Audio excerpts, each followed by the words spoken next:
Hey guys, what's going on? It's me, Quad Dad. I am doing a review today over the Pacific Maneuver Squad. I've been playing around with these tanks a little bit, and I gotta say, guys, well, they're not bad. So we're gonna be reviewing them here today. Now, I preface all of my premium squad reviews with the fact that I think premium squads are typically very overpriced, and thus, I just don't recommend it based on that. But actually, these aren't really overpriced. It's $30 for both these two premium squads, which means it'd be $15 each, which I think is pretty reasonable in and of itself. You also get 600 gold, so really it's more like $24-ish, and so it's like $12 each, and that's even better. So, honestly, pretty good. Hey, that's pretty good. Like, if you get them bundled together for 30 bucks, now I kind of expect them to end the bundle, or sell them like separately and then make them more expensive, like $20 each, and that's kind of bullshit. I don't like that. But for what it is right now at the time of this video, 30 bucks for these two squads, that's a pretty good price point. So we don't really have to go through any of that. So let's jump into the actual review itself, guys. So starting off with the M8 Greyhound. Now the M8 Greyhound aesthetically is pretty neat. I love this little thing. It's adorable. It's just this little armored car. It's got some little leaves on the side. It just looks cool, right? And I know that that's like a personal thing. I realize that that's subjective. You might think it looks stupid, and that's perfectly fine. But at the end of the day, I think it's pretty neat, and that's going into my review. So, it gets +1 points for being neat, whatever that means. This is a quadra review. All the points are made up. Doesn't matter. But I like it, right? I like how it looks. I like how it feels to play around with. You get to drive around. It's pretty speedy. I ran an M13 off the road earlier, so that was pretty fun. It's a neat little vehicle, okay? It does lack armor, but everything in this campaign lacks armor, so that doesn't really matter. It lacks firepower, but everything in this campaign lacks firepower, so it has the same firepower as everything else, so that doesn't matter. So, it's not going to win any awards, right? It's not blowing your pants off. It's not blowing your socks off or anything like that. It's not like, you're writing home to mom or mom's cashing a check for you to buy this thing because it's going to make you win games. Like, it's not.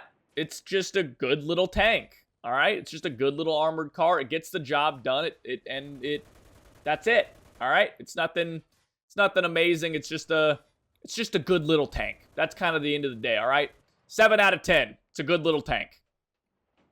All right, on to the Chiha. Chiha? Yeah, Chiha. I always forget what this thing is called. They all confuse me. This thing is much less cool than the Greyhound, I will admit. It has some little quirks about it that kind of annoy the shit out of me. Like, if you pop out of the commander hatch, you can't actually see anything, which is really obnoxious, and you can't, like, use binoculars or your main gun or anything like that like you can in other tanks. I don't know if that's a bug or not, but it's in the game right now, so it's part of the review. It's really annoying. Fix it if it's a bug, and then you guys can ignore this part of the video.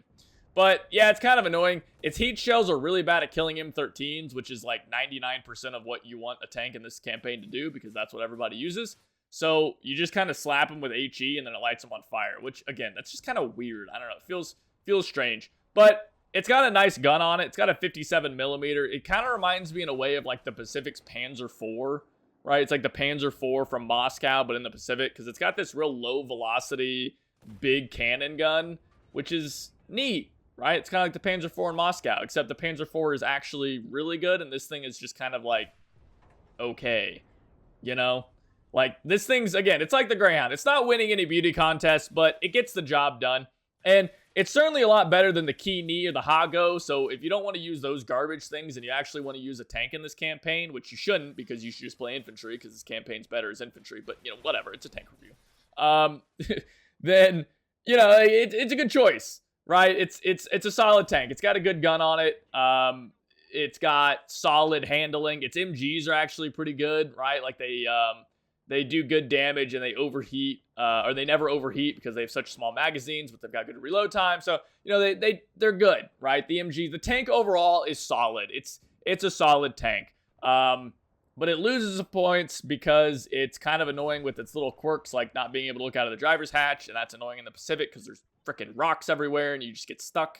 And then it's also loses some points because they put a premium squad into the game of a tank that will 1000% be in the normal campaign, because this is the 57mm variant that they used early on, and then that is going to get replaced by the 47mm, which is going to be the main campaign thing.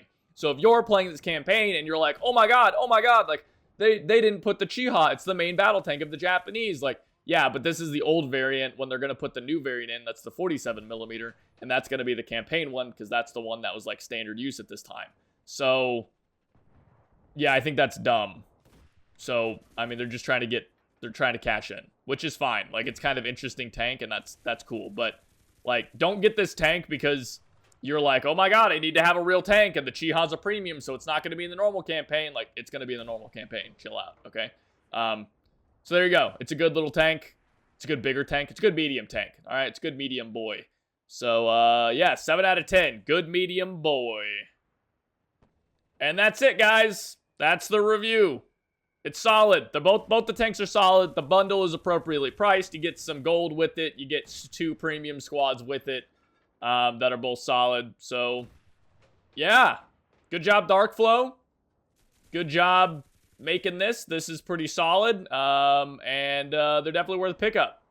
Have fun in the Pacific. Play infantry. Don't play tanks. All right, bye-bye. Thanks for watching. Like, comment, and subscribe. Yada, yada, yada. Take it easy.